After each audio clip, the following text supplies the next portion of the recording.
Mr. Gurdjieff, the Armenian teacher of dances, recommended to self-remember in every occasion. So when you remember yourself, then you can remember things more like that where you come from, and you come from abundance. You don't come from a place of lack. Self-remembering is when you come to your senses and realize how important and beautiful life is, coming to your original state. I remember I was in the car, no seatbelt, and everything slowed down, and all the stuff in the car was flying around, and I just knew I was okay. There are a few passages in the New Testament and even in the Old Testament where you can really see the self-remembering.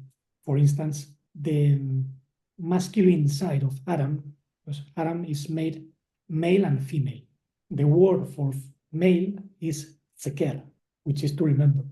The master is crucified between the two thieves, and one of them, the good one, says, "Master, remember me when you go to your kingdom." They start to practice this form of meditation, that form of rituals, and they get lost because eventually you find traumas in yourself, energies that you don't understand. So I think that's the reason why it comes a point in which you need a science.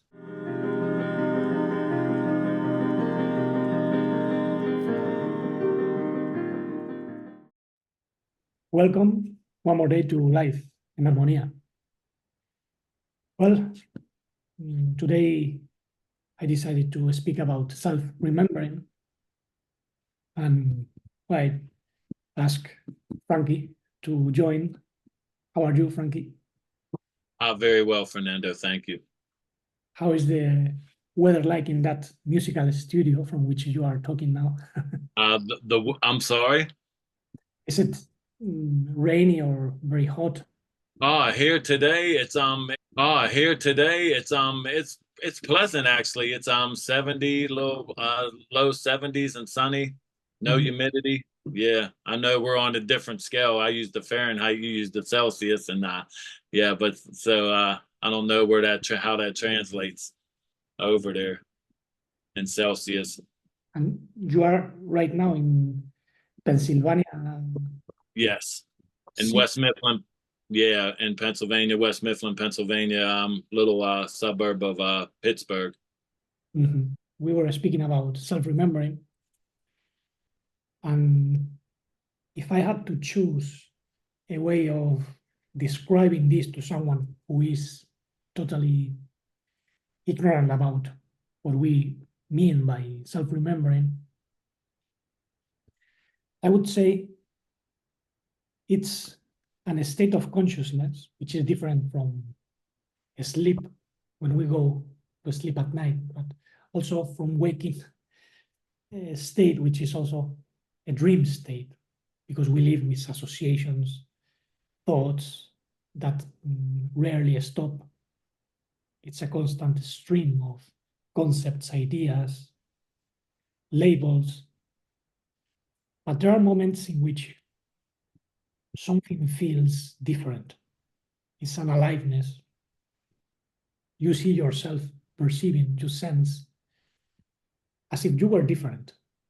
But this is not something everyone can feel, because in order to feel a self-remembering properly, you must have something that is not well developed in every person. But I'm sure many people, when they get shocked by something, and this makes them stop, makes them feel different. For instance, you have a car accident, and all of a sudden, life doesn't seem as before. You start to value your life because you realize you just had an accident and you were about to get killed, for instance. So this shock makes you remember yourself in a different state where you perceive yourself wholly. Now, it depends on the person, because many people, after having an accident, would enter a psychological crisis. That is not self-remembering. Self-remembering is when you come to your senses and realize how important and beautiful life is. And then you start to appreciate the spark of life, the life that has been given to you. But there are other occasions where we can cultivate self-remembering without the help of those shocks, which are not wanted, obviously. Many times, nature forces us to self-remember. When we don't do the work, especially if we are demanded certain transformation and we don't do it, then the body somatizes a trauma, or we get isolated and find difficult to prosper in life. So it's a way the universe has to make us reflect or ponder, but very few people ponder in difficult situations. That's the problem. Mr. Gurdjieff, the Armenian teacher of dances, recommended to self-remember in every occasion. It depends on how you approach self-remembering, because it's very difficult to get in a true state of self-awareness when you have to get involved in activities, because you get distracted. So in principle, self-remembering is when you perceive you are perceiving, and perceive the mood in which you are perceiving. So you see yourself perceiving, you see your whole persona. You see the thoughts, reactions, and even sensations of a particular character. And this makes you aware of yourself and also of different characters within yourself. Those are the early stages where you just self-observe, and we could call it the primary approach to self-remembering. Now, the genuine self-remembering is when you feel you are literally unified. Your mind, heart, and body unite to the point in which you are no longer identified with the character or the circumstances. You step back and watch like a spectator, and can enjoy even when you are talking, when you are doing something that requires certain attention. It's not advisable to practice self-remembering when you are driving, because you might miss something, because we lack energy usually, and self-remembering requires a lot of energy. So it's not advisable to drive a car and try to self-remember to watch your reactions, because, well, maybe at that precise moment, a car enters your way and you have to react automatically. And if you are practicing self-remembering, maybe you are self-centered in a way which is not advisable. That is the double side, the double face of self-remembering. Now, it's an expression which was made popular by Gurdjieff, especially with the help of Mr. Uspensky, who was one of his disciples. And he wrote a book which is very famous. I have it here. In Search of the Miraculous, or Fragments of an Unknown Teaching. This is in Spanish. I would say it's a good explanation and introduction to what this teaching is, even though there are other books which can be a perfect introduction. A Journal of a Pupil by Stanley Knott. That's a good introduction as well. And there is a passage there when Stanley Knott says that people don't remember themselves because they try to do it with their mind. But it's with the whole body and your whole being, because it's a remembering. You are remembering the members that are scattered. The first approach to self-remembering should be through the body, through sensation, through feeling the way you are watching and sensing, coming to the body, incarnating, because many times we are in the clouds or immersed in this ball of emotions, which is not real embodiment, but imagination or paranoia. Even we think about what others think about us. That's inner considering, for instance. Or we worry about what could happen tomorrow or about the government. So it's a reel of associations which has nothing to do with real life. Therefore, coming to your senses and feeling yourself as from the outside is the first state in which we are really awake. That's to be awakened. And this third state can even lead to a fourth state known as objective conscience and objective consciousness, which is to see reality as it is from the cosmic perspective. This is what in some teachings is known as the fourth. For instance, in India, I call it the fourth, Turiya, the objective witness, which can also lead to Turiyatita, a state in which you no longer watch like a subject, but you feel as reality. You are not a subject perceiving reality. No, you are reality. It's when subject and object fuse like in a wave. It's a wave of experience. So self-remembering is the door to these deeper states. Without self-remembering, it's impossible any type of transformation. And I don't know if you have had some experiences feeling yourself different. We can speak about our personal experiences. Yeah, absolutely. Like you mentioned, any type of shock, will allow you to see things from a different perspective and really appreciate, like you said, life that a little more. I remember our first sitting that we did together, and I didn't even realize what it was, but I was seeing from a different perspective. I didn't know it as self-remembering at the time, and I'm still not really comfortable with the term. I understand it now that you explained it a little better in the introduction, but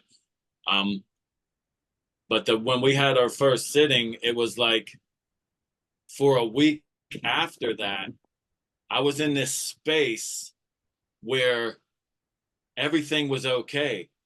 Mm-hmm. Like, and little stuff that would bother me or like trigger certain emotions or make me have a certain attitude or speak a certain way, all of a sudden didn't bother me any longer.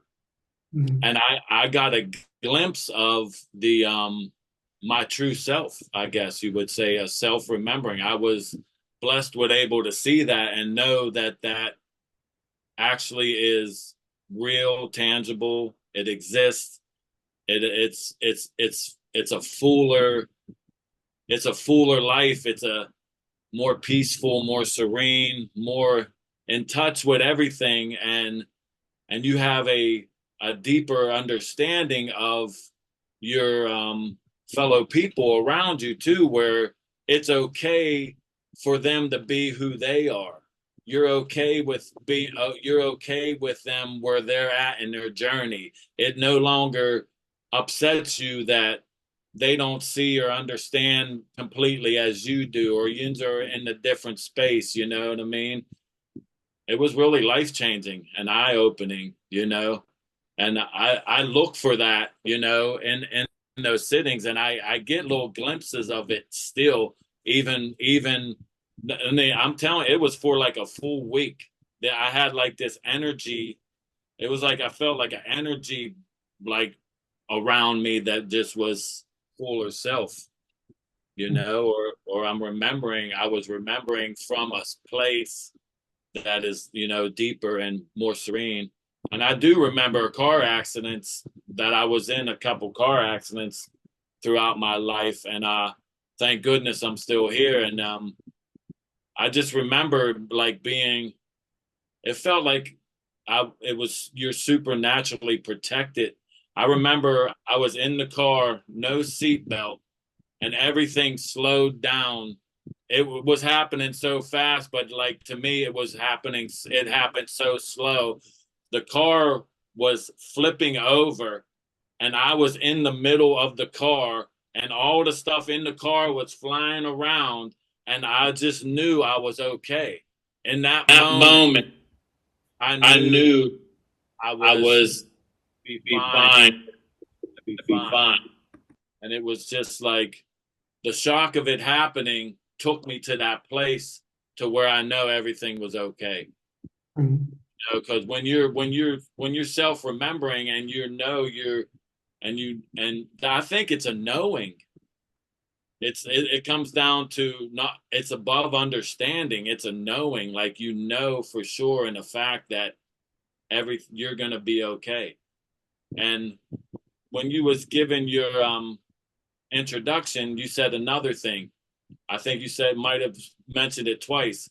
It's like coming to your senses. When you come into your senses, and that reminds me of the prodigal son story, because he's out in the strange land, which you can interpret as this world that we're in, and he's squandering his gifts on wild living, you know, and then he squanders all his gifts, and he's lowered and low at the lowest point of his life, and all of a sudden something dawns on him, and it says when he comes to his senses. Mhm. So he comes to his senses and he realized, wait up, my father has everything. Why am I here squandering my gifts on you know, wild living, when I could just turn to my father, you know, and you know, he said, even my father's servants have enough food to eat. Here I am starving. So, you know, in the so when you remember yourself, then you can remember things more like that where you come from, and you come from abundance. You don't come from a place of lack. You come from peace, and you come from serenity, and it's just a remembering. It's we're recalling and we're remembering it. We're not, there's nothing that we have to go and find. The Father does not withhold any good gift from to his children. So everything is available here and now, you know, and that's the wonderful thing. And when he came to his senses, he made that 180. He turned back to his father, and and the father come running and gave him a ring, and had a feast, and gave him a robe, and he said, you know, my son, you know, and he was like, you return home, you remembered who you are, you know what I mean? He's like, you finally remembered, you know, who you are. And yeah, it's just amazing. It's beautiful how you have explained it, because there are a few passages in the New Testament and even in the Old Testament where you can really see the self-remembering Yeah. mentioned even as that, which is something spectacular, because many years ago I thought self-remembering was an expression Gurdjieff took from the Russian language, because he said in Russian, when you forget about something and you remember, you say, I remember myself to do this or to do that. But it's in ancient teachings which speak about remembrance or coming to your original state. For instance, the masculine side of Adam, because Adam is made male and female, as it is said. The word for male is seker, which is to remember. So the remembering part is the masculine part. the witness, the subject. The feminine part is the manifestation, our body, our emotions. Wow. So self-remembering has a foundation, even in the word Adam. You are Adam when you remember yourself. Because in the Garden of Eden, Adam forgot the tree of life, and he Yes. listened to the woman, the body, the emotions, and the Wow. woman followed the whispers of the serpent, the energy that says, give me more, give me more, give me more. Is very selfish. So self-remembering is going in the other way, inwards. Yes. In the way inwards, you find the real world or reality. Even your thoughts or your emotions begin to be external.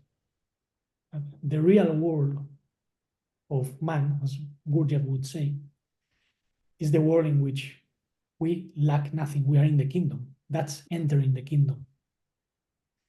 So be it.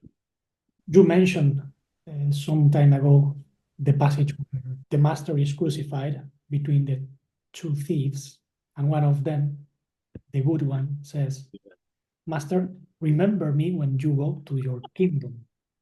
Yes. And he says, truly, I tell you that today you will be with me in paradise. Pardes, Yeah. no?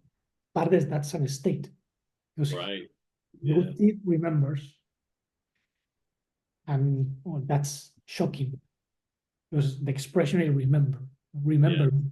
Remember. Yes. Self-remembering is not something you do. We are remembered by our master, which Yes.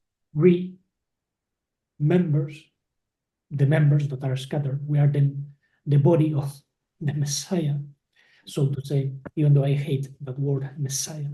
Yeah, I understand. I confess, English is a crappy language. It's so full of distortions, but it's international. That's the only advantage I see. But remembering is really what get us into the kingdom of the Father and makes us feel the abundance and life that we are really. It also comes to mind when Joseph was in Egypt, he was sold by his 11 brothers. Yes. They represent the Masalim, or the 12 zodiacal signs. And Joseph is sold as a slave because we are slaves of astral radiations. Yeah. And he was turned into a servant by Potiphar, who was a servant of the Pharaoh. He was a chief, a military chief. And he saw in Joseph someone decent in whom he could trust. And one day, the wife of Potiphar seduced or tried to seduce him, inviting him to have relations with her.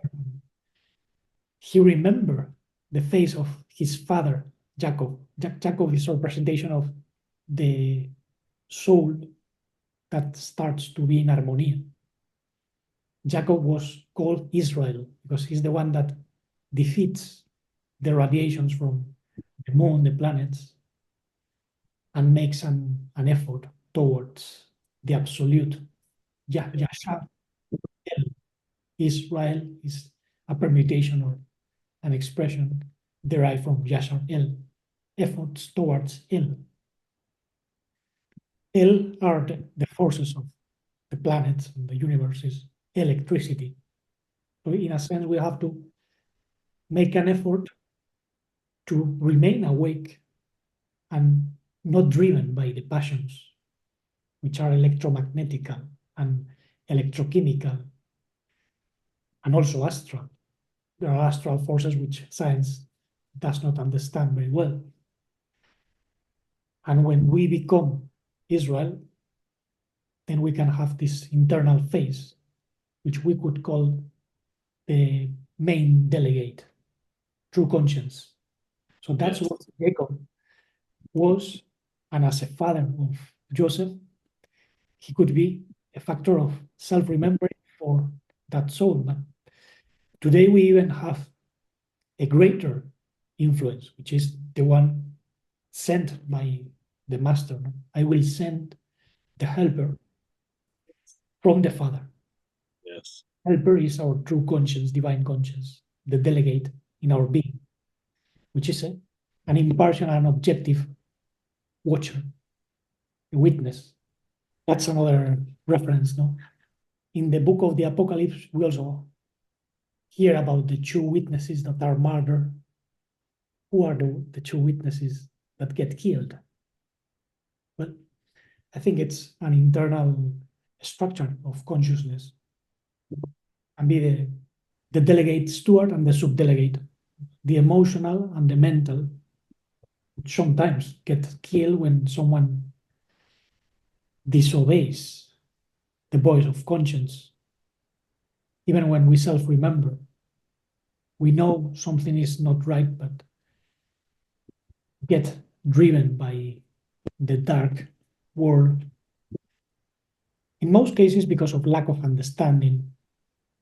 I think this is absolutely key because you can see that many people who are good-hearted and they have a good intention, they want to evolve, they start to practice this form of meditation, that form of rituals, and they get lost because eventually you find traumas in yourself, energies that you don't understand. I think that's the reason why it comes a point in which you need a science of inner knowing and understanding. Yeah, that knowing, I think I had a thought that the issue when he came down from the Father, he didn't lose none of that knowing. He retained the full knowing and was able to maintain that full connection and able to share that in a way, how they say, make a way where there was no way, because we come here and we lose our knowing, we lose our understanding, we lose our self, truly. And all that humus, gets piled on there, and it makes it very difficult, and I think that's just a wonderful thought to have, that when he lacked nothing, he had the full understanding, he never did anything outside of the Father, they say, of the absolute, however you want to put it. And and he brought divine reality here to earth. He brought it here to show us, give us a glimpse of, and to shock us, probably, to say, hey, in a good way, hey, I'm here for you, wake up, you have to remember who you are, and I'm here to help you do that. And he says he'll never leave us or forsake us, and he sent the helper, to help keep reminding us, because it's a, here in the space-time continuum, it's a moment by moment thing, even though it's a frustration of the absolute. We have to in each moment be conscious and have that in the front of our minds to be able to remember, you know what I mean, and to have a longing for that relationship, to with you remember your father's face, and that helps you to recall and remember, just like Joseph, and you remember, he helps us do that on a daily basis, in situation to situation. It's a beautiful, wonderful thing. And the beauty of it is that it brings harmonia to our mind, our heart, our body. Absolutely. Which is very smooth. We don't have to practice any force technique. Right. They spend hours and hours saying home, or focusing on breath, doing yoga and this and that. Right. You He's can here now. that's basically closed. That's basically shutting them out with techniques and with rituals. You know, you have to be. It's about opening. It's about opening that space and being that wide open space, not filling it with rituals and incense and candles. It's about allowing him to come in and dwell within you. You know, because ultimately that's who we are. We are his, you know what I mean? We're called. And we're called. It was I think too, when we were studying the correct me if I'm off subject here, but when we were studying the Enneagram and you said them, you need that little shock to get you past that threshold.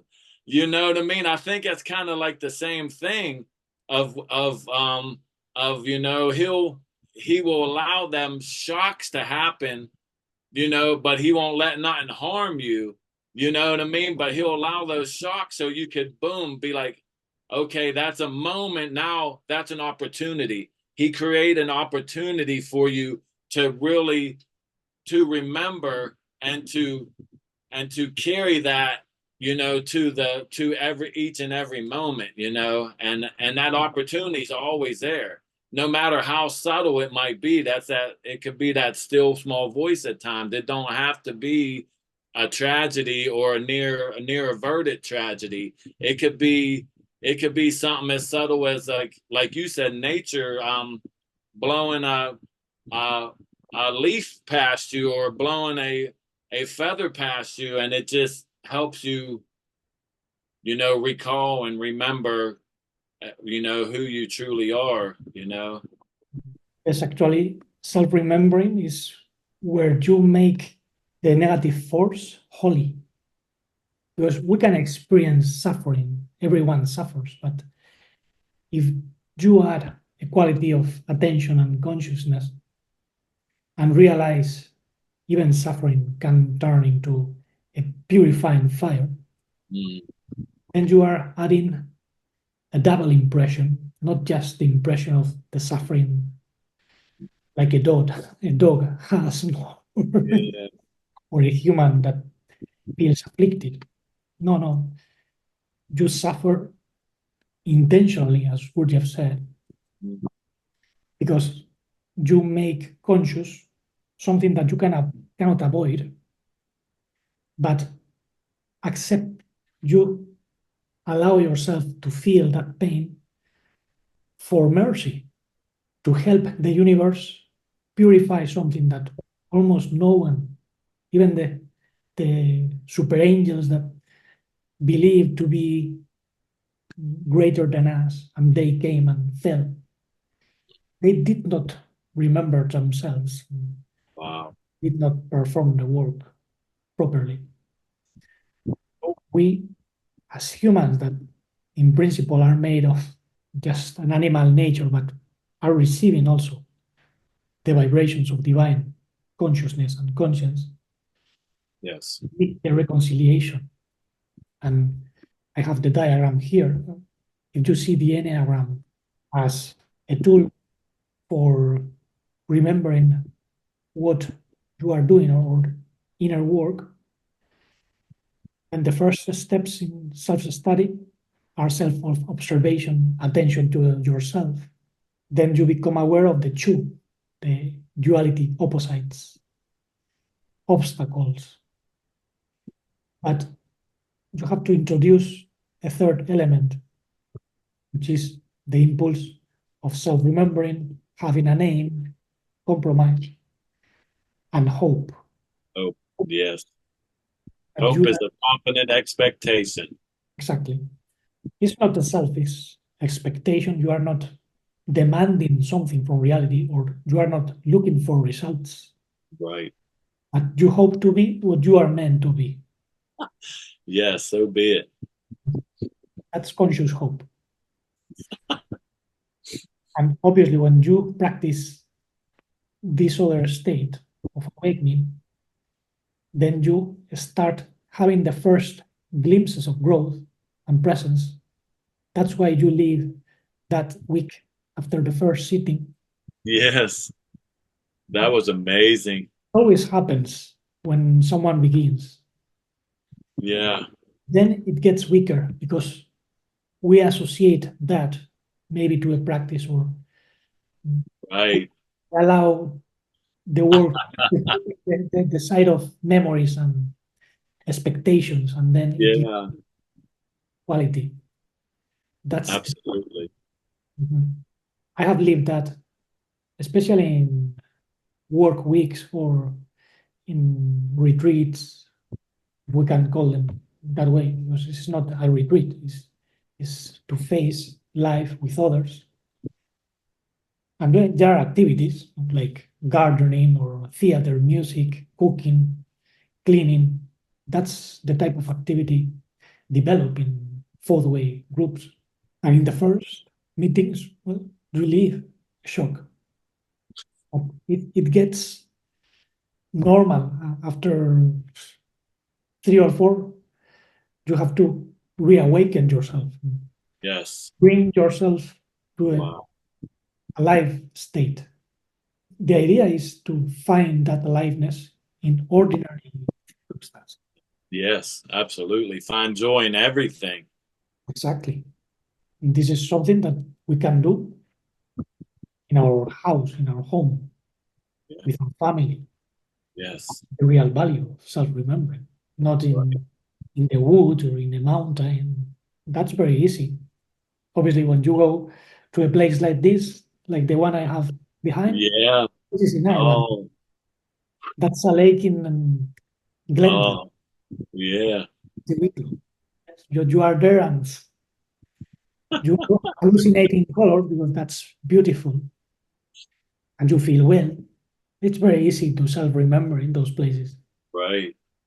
Yeah, it's bringing it with you wherever you go, and like you said, be constantly reminded of it, and finding it in the smallest things, like you said, running the vacuum or cleaning the window or changing the oil, or you stub your finger, or then you gotta that's always the opportunity is always there.